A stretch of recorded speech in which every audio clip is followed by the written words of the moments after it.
I was wiping down the counter when it happened. The kitchen smelled like roasted chicken and lemon cleaner, the way it always did on Thursday nights. Upstairs, the shower ran steady, Easton taking his usual long, hot shower after work. I just set the last plate in the rack when his phone, left casually on the granite island, lit up with a soft buzz. The screen glowed in the dim light. Last night meant everything to me. My hand froze mid-wipe. The dish towel dangled from my fingers. I stared at those words, simple black text on a white background, from a number I didn't recognize. My heart didn't race at first. It just stopped. Then it thudded hard once, twice, like it was catching up to reality. I don't snoop, I never have. But in that moment, something in me shifted. I picked up the phone. His passcode was still our wedding date, pathetic how easy that was.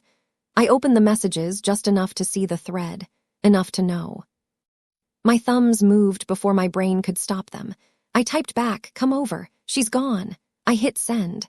The regret hit instantly, a cold wave down my spine, but the message was already delivered. I set the phone exactly where I'd found it and stood there, listening. The shower kept its rhythm. The clock on the wall ticked. The refrigerator hummed low and steady. 12 minutes. I counted everyone. I lowered myself onto a bar stool, hands folded in my lap. My reflection in the dark window looked like a stranger, calm face, steady eyes. Inside, my thoughts spun in tight circles. Who is she? How long? Why tonight? But I didn't cry. I didn't call upstairs. I just waited. The doorbell rang. The sound cut through the house like a blade. I walked to the front door, smoothed my sweater, and opened it. Colette Vance stood on my porch. 49, elegant even in the porch light, in a tailored coat and makeup that said she hadn't come by accident. Her face went pale when she saw me. "Where's Easton?" The words hung between us. I stepped aside. "Come in." She hesitated only a second before crossing the threshold, heels clicking softly on the hardwood. Her perfume, something expensive and floral, filled the entryway. Familiar, in a way that turned my stomach. I closed the door behind her with a quiet click. We stood in the living room, neither of us sitting. The silence stretched. Upstairs, the shower stopped. Footsteps moved across the bathroom floor. Easton came down the stairs, hair still damp in a gray t-shirt and joggers. He reached the landing and froze. His eyes flicked from me to Colette and back. No explosion of shock, just a flicker of something calculated, like surprise that I was here, witnessing this. "Marin," he started, voice low. I didn't answer. I watched Colette instead, the glance she gave him, a silent exchange passing between them. They weren't scrambling for excuses. They had rehearsed this moment in their minds already, at least once. The realization settled over me like frost. This wasn't a single mistake. This had been building quietly, right under my roof. Easton reached the bottom step. "This isn't what it looks like." Colette touched her necklace, composing herself. "We should talk like adults, Marin, all of us." I studied them both, the careful distance they kept, the way their eyes met for support. My voice came out even, almost gentle. "How long have you two been waiting for me to step aside?" The question landed. Easton shifted his weight. Colette's lips pressed together. For the first time, neither of them had an answer ready. The grandfather clock in the corner ticked louder in the quiet. Before I go any further, welcome to Wounds and Wonder. I'm Marin, 47, and if you're new here, this channel is where I tell the story of the night my marriage ended and everything that came after calmly, in full, no part of it softened. If a story like this has ever found you at the right moment, hit like, subscribe, and stick around. And tell me in the comments, where are you listening from tonight? Now back to that living room, with the steam from Easton's shower still lingering, tangled with Colette's perfume and the smell of our family dinner. Everything ordinary now poisoned. Colette started to speak again, something about misunderstandings. I raised one hand slightly, not commanding, just enough. Easton was in the shower, then his phone lit up, and now you're here. Easton ran a hand through his damp hair. "Marin, please, let's not make this harder." I met his eyes, those familiar blue eyes that had once looked at me with promise. "I'm not making it harder, Easton. I'm just not making it easy for you anymore." The words sat there, Colette glanced toward the door, clearly wanting to leave but trapped by the moment. When she finally moved to go, she brushed the side table and a small envelope slipped from her coat pocket to the floor. She didn't notice. I waited until the front door closed behind her, then bent down and picked it up. Inside was a printed listing for a lakeside condo, registered to a company I didn't recognize. My fingers tightened on the paper. Easton stood there, still damp from the shower that had started all of this. For the first time in years, I looked at my husband and didn't recognize the man looking back. He shut the door after her, the latch clicking like the period at the end of a sentence I never wanted to read. The house felt smaller. The walls felt closer. "This isn't what you think," he said, the words coming out practiced, almost rehearsed. "Colette and we've been talking, that's all." I didn't move. The clock kept its rhythm. "Talking," I repeated, tasting the word. It felt too small for what I'd seen pass between their eyes. He stepped closer, hands open, like he was approaching something startled. "We should sit down, talk like adults." "Adults," I echoed the word Colette had used. They'd rehearsed their lines together all right. I folded the envelope and slid it into my sweater pocket. "How long have you two been preparing for this conversation?" He hesitated, glancing toward the stairs, as if the kids might appear, even though Nolan was across the state and Briar was away at school. "A few months. It just happened. Work turned into something else. But our marriage has been dead a while, Marin, you know that." The words landed like stones in still water. I searched his face for guilt, for shame. There was discomfort, yes, but no real surprise, no panic. They'd already built their story together, brick by careful brick. I thought about the late nights he'd blamed on projects. The weekends Colette showed up at church events with that polished smile, always asking the right questions about our family. "She knows things," I said quietly. "Where I visit my mother on Wednesdays, that Briar's dorm is 2 hours away, even which side of the bed you sleep on now." My voice stayed level, but inside, the pieces clicked together with painful clarity. This wasn't stolen moments. Colette had been invited into the edges of my own life. Easton rubbed the back of his neck, a familiar gesture, the one he made when cornered. "You're blowing this out of proportion. Colette's been a friend to both of us. She lost her husband. She understands what it's like when things go routine." "Routine," I let the word sit. I walked to the kitchen, poured a glass of water, drank it slowly. The cool of it grounded me. He followed, hovering near the island where his phone still sat, innocent as anything. "We didn't plan to hurt you," he finally said. "But people change, Marin. Maybe it's time we face that." I set the glass down carefully. No slamming, no tears, just the quiet weight of knowing. "I'm not making this harder for you, Easton. I'm just refusing to make it easy." He tried a softer angle. "Let's not do this tonight. The kids don't need to know. We can figure it out privately." His eyes flicked to my pocket where the envelope rested. He didn't know I had it yet. I thought about Nolan, 24, building his own life, and Briar, 19, finally finding her footing away from home. The idea of dragging them into this made my chest tighten.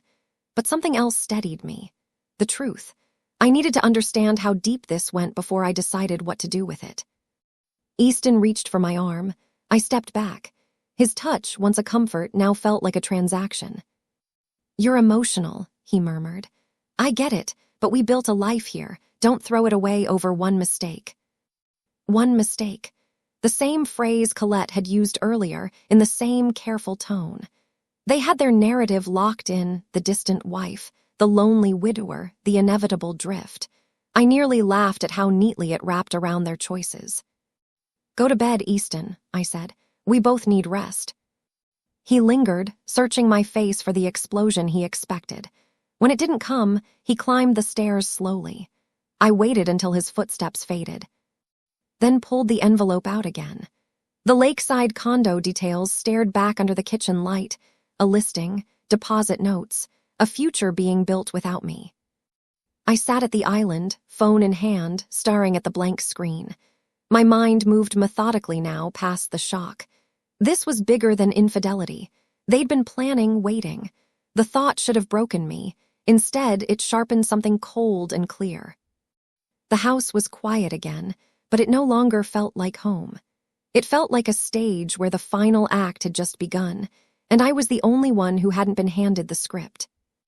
The next morning came gray and quiet, the kind of Michigan autumn day that threatens rain and holds off anyway. I made coffee like always, the grinder humming while Easton dressed for work upstairs. He came down, tie slightly crooked, kissed my cheek out of habit. I let him. My face stayed neutral as he grabbed his keys and left. The door shut behind him with a soft finality.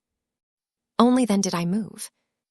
I started with our shared finances on the kitchen laptop. Login after login, account after account. At first the transfers looked innocent, small, regular wires to something called Vance Harbor Consulting. Easton had mentioned it once, a tax consultant Colette recommended. Helps with the business deductions, he'd said casually over dinner, months ago. I'd nodded then, trusting him. Now I dug deeper. The company traced back to Colette her signature on the filings, her address. The payments weren't huge, but they were steady. Joint account money, our money. I screenshotted all of it, heart steady, mind racing through what it meant. Up in Easton's home office, the room smelled like paper and old leather. I went through the drawers methodically, not rushing. That's when I found the folder. Inside were printouts of the same lakeside condo, deposit schedules, a draft separation agreement dated weeks earlier, our assets divided neatly in Easton's own handwriting, and a note that stopped me cold. Marin will resist at first. Wait until Briar leaves for school. My fingers traced the ink. The date matched Briar's move-in day at college. This wasn't just an affair. It was a calculated exit, time to leave me alone, finances quietly drained, the story already shaped before I ever knew there was one. The betrayal sank deeper, but I didn't cry. I photographed every page, careful angles, clear light, evidence. That's what mattered now. I sat in his chair a long moment, staring at that note. The window overlooked our backyard, the maple tree we'd planted when Nolan was small. Memories tried to surface. I pushed them down. Not now. Feeling it fully would come later. Right now, I needed clarity. I called Nadine Mercer. She picked up on the second ring, voice warm and no nonsense as always. Marin, you sound off. What's going on? I told her everything, the message, Colette at the door, the folder, the note. No tears, just facts. Nadine listened without interrupting, the way only a woman who'd survived her own ugly divorce could. Men like Easton don't fear tears, she said when I finished. They fear paperwork. Don't confront him yet. Document everything. And whatever you do, don't leave the house. Her practicality anchored me. We talked 20 minutes. She told me how she'd learned the hard way about hidden accounts and smooth-talking husbands. By the end, she gave me a name, Holt Reed, a family lawyer in town. Old school, sharp. Tell him I sent you. He doesn't do drama, he does strategy. I thanked her and hung up. The house felt different now, less like a sanctuary, more like a chessboard.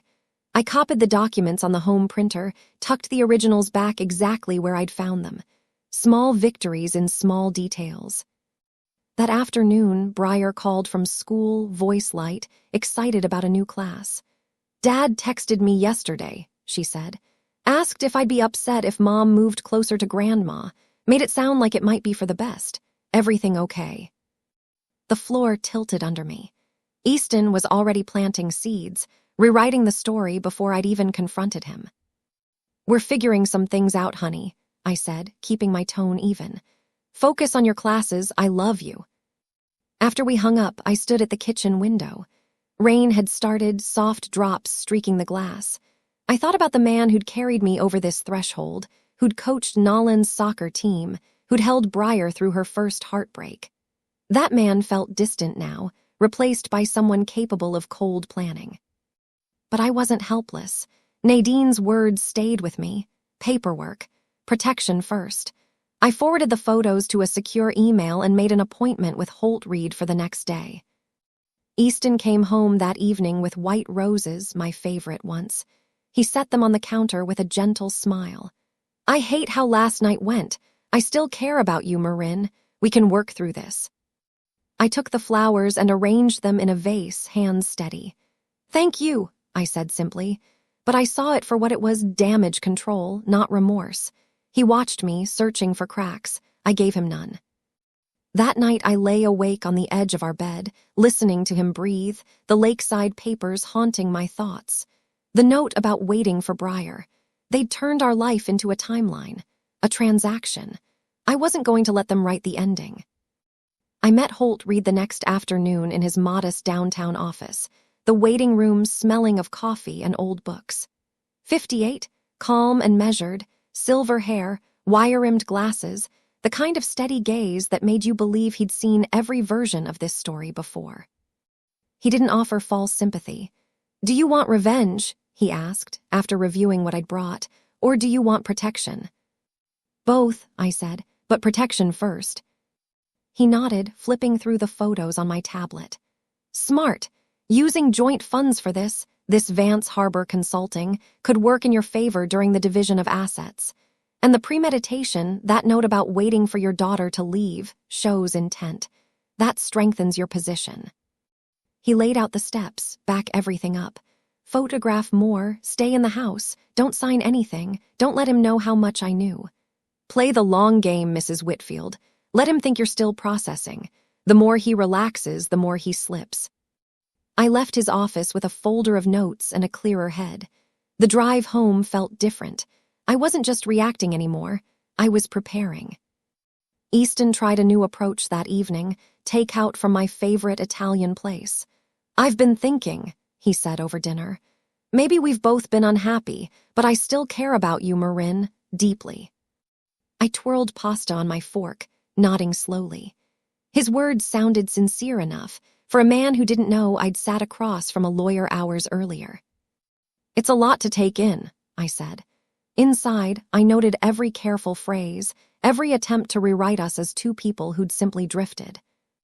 The days that followed fell into a pattern: flowers, coffee in bed, mentions of old memories, damage control dressed up as concern. I accepted it all with quiet grace and gave little back. Each night I added new observations to my private notes. The way he checked his phone when he thought I wasn't looking, the sudden interest in my mother's health. Then Briar called again. "Dad asked me if I thought you'd be happier closer to Grandma," she said, voice uncertain. "He made it sound like it was your idea. Mom, is something wrong?" The manipulation stung, but I kept my voice warm. "We're working through some grown-up stuff, sweetheart. Your dad and I have been together a long time. Don't worry, focus on your classes." After the call, I sat in the quiet kitchen and felt the full weight of it. Easton wasn't just leaving. He was trying to make me the one who left, the unstable one, the one who needed space. The strategy was cruel in its patience. I met Holt again for a follow-up. He reviewed the new documentation and nodded. "You're doing this right. Stay put. Gather more if you can. When the time comes, we'll be ready."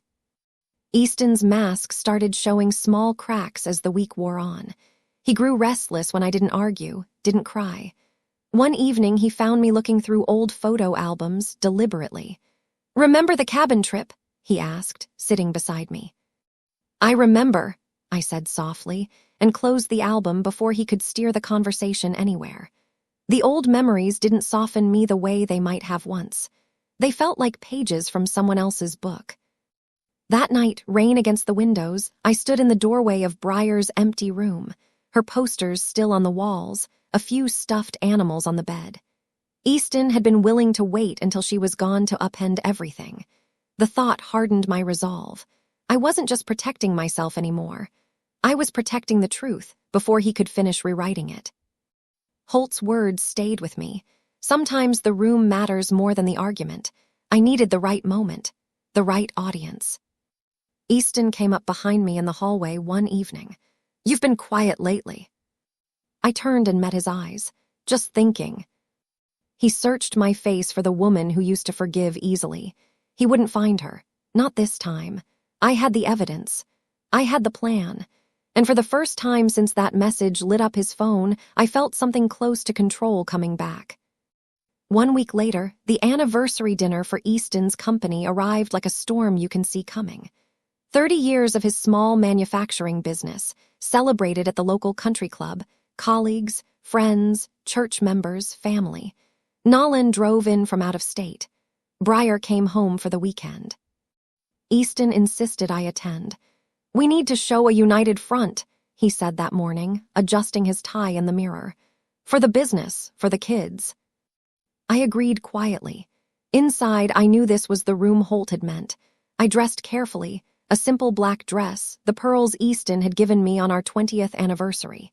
In my clutch, a thin envelope with the most damning pieces, screenshots of the messages, the bank transfers, the condo listing, a scanned copy of that handwritten note. Not everything, just enough. The ballroom glittered with chandeliers and autumn centerpieces, laughter and clinking glasses. I moved through the crowd with practiced ease, accepting compliments on how lovely the evening looked. Colette was there, officially as an event consultant, in a deep burgundy dress, her hair swept up elegantly. Our eyes met across the room. She gave a polite nod. I returned it without warmth. Easton stayed close most of the evening, his hand occasionally at my back, a performance for the room. Nolan and Briar seemed relieved to see us together. "You two look good," Nolan said during cocktails. I smiled and said nothing. When dinner was served, Easton took the stage. The room quieted. 30 years, he began, voice warm through the microphone. "I couldn't have done it without the support of my incredible wife, Marin. She stood by me through every challenge." Applause rippled through the room. I sat with my hands folded, feeling the weight of the envelope in my lap. Colette stood near the side, smiling like a woman who'd already won. Easton kept building. "We've had our ups and downs, like any long marriage. Sometimes life asks us to make brave changes, to step into new chapters with grace and honesty." The words landed precisely. A few people traded knowing glances. The narrative was already spreading, quiet and tasteful, the Whitfields separating amicably, mature adults making civilized choices. Easton, the thoughtful one, moving gracefully forward. My pulse stayed steady. I glanced at Nolan and Briar, confused but hopeful. Easton wrapped up to more applause and stepped back from the microphone, glancing my way with something like relief. The performance was working. I stood. The chair scraped softly against the floor. Conversations dipped. Eyes turned toward me. Easton paused mid-step, surprise flickering across his face. I walked to the front, envelope in hand, heels measured on the polished wood. The room went still, expectant. This wasn't on the program. I stopped at the microphone. For a moment I just looked out at the faces, people we'd known for years, neighbors, business partners. Then I spoke, voice clear and calm. "Before my husband talks about brave changes," I said, "I think everyone here should know who's actually been planning them." The silence deepened. Easton took a half step forward. I kept going. "I'm not here to make a scene. I'm here to share the truth." I opened the envelope, held up the first page briefly. Bank records, joint funds transferred to a company tied to Colette Vance. I set it down, lifted another. A lakeside condo they've been viewing together. Another page. And this, a note in my husband's handwriting. "Marin will resist at first. Wait until Briar leaves for school." Gasps moved through the room. I didn't raise my voice. I didn't need to. The pages spoke clearly enough. Colette had gone pale near the side wall. Easton's face tightened, his hand clenched at his side. "I don't expect this room to pick sides tonight," I said, meeting the eyes of old friends. "I just needed everyone to remember what actually happened." Nolan rose slowly at our table, staring at his father. Briar's eyes filled with tears. The weight of the moment pressed down on all of us. Easton moved toward the microphone. "Marin is emotional right now. This is a private matter." "No, Easton," I said, still holding the mic. "I was emotional last week. Tonight I'm documented." The room stayed frozen. The cameras that had been recording the speeches kept rolling. I stepped back, left the envelope on the stand. The truth was out, not all of it. Enough. Colette started for the exit. Nadine, there as my guest, moved quietly to block her path, said something I couldn't hear. I sat back down. The applause from earlier had died completely, replaced by stunned silence and the low murmur of a room trying to process what it had just watched. Easton stood alone near the stage, the confident mask finally gone. For the first time, he looked like a man who no longer controlled the story. "Everyone, please," he tried again, reaching the mic. "Marin's been under a lot of stress. This isn't the time or place." I didn't stand this time. I spoke from my seat, voice carrying in the quiet. "The documents are there for anyone who wants to see them. Transfers from our joint account. The condo they picked out together. The plan to wait until our daughter was away at school before pushing me out." Nolan's chair scraped back loudly as he stood fully. "Dad, is this true?" Easton's mouth opened. No smooth answer came.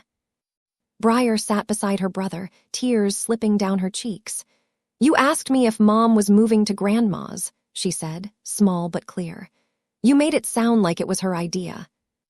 The room watched the family come apart in real time. I felt no triumph, only a heavy sadness mixed with relief. This was the cost of the truth.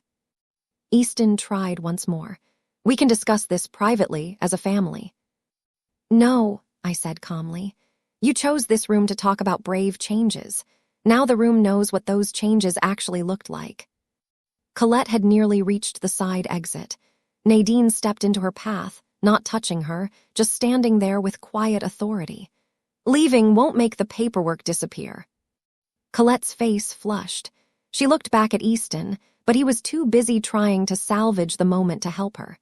For the first time, their coordinated story had no response ready. I stood once more, only to close it out. "I don't need anyone here to choose sides. I just need you all to remember the truth. The rest gets handled privately, the way it should have been from the start." Easton finally reached the podium, gripping the mic, knuckles white. "Marin, this is humiliating for all of us." I looked at him directly. "Humiliating is finding out your husband and his mistress have been planning your exit while you're still sleeping in the same house. This is just clarity." The words landed without venom, just fact. Nolan crossed to me, hand on my shoulder. Briar followed, wiping her eyes. Their support in that moment meant more than I could say. Around us, guests murmured, some standing to leave, others staying to watch it settle. Phones were out. The story would spread, but on my terms this time. Easton stood alone in the center of the stage light, the confident businessman who'd built a company from nothing now looking small, lost. For the first time in our marriage, he had no control over the narrative. No prepared lines. No quiet agreement from me to keep things smooth. Colette slipped out the side door when Nadine stepped aside. I didn't stop her. She wasn't the main problem anymore. As the crowd thinned, a few longtime friends came by with quiet words of support. Others avoided my eyes, unsure how to navigate the sudden fracture. I understood. A break this sharp leaves everyone unsteady. Easton finally came down and crossed to me pale. "We need to talk, at home." I gathered my clutch. "We will, not tonight. Tonight the kids and I are going to sit with what just happened." Nolan drove Briar and me home.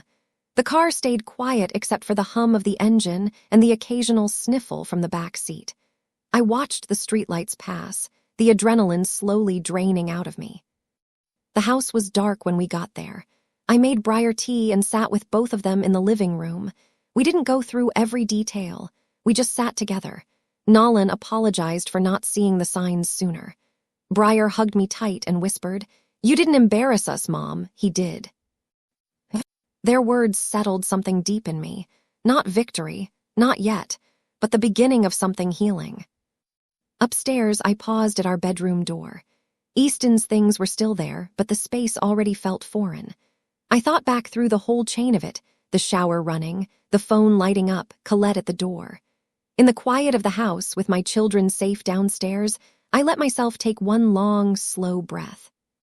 Easton no longer controlled the story, and for the first time in weeks, neither did the fear.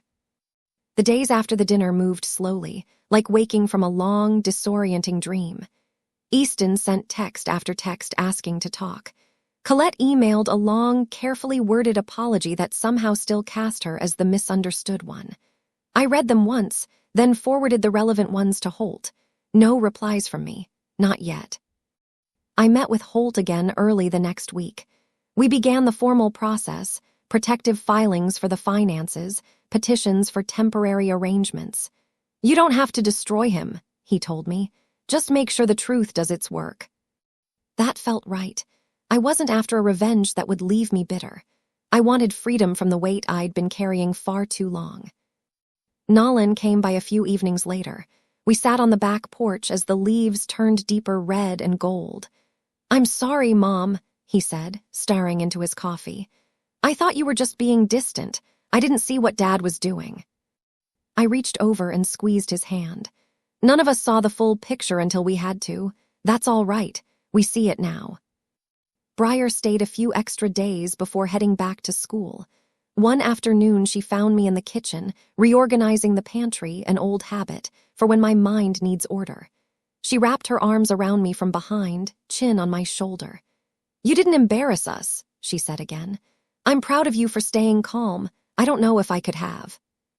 Her words healed something I hadn't realized was still raw. We cried a little, then not from pain this time, from release. Mother and daughter standing in the same kitchen where that first message had appeared. I went back over the following weeks to the places where it had all started.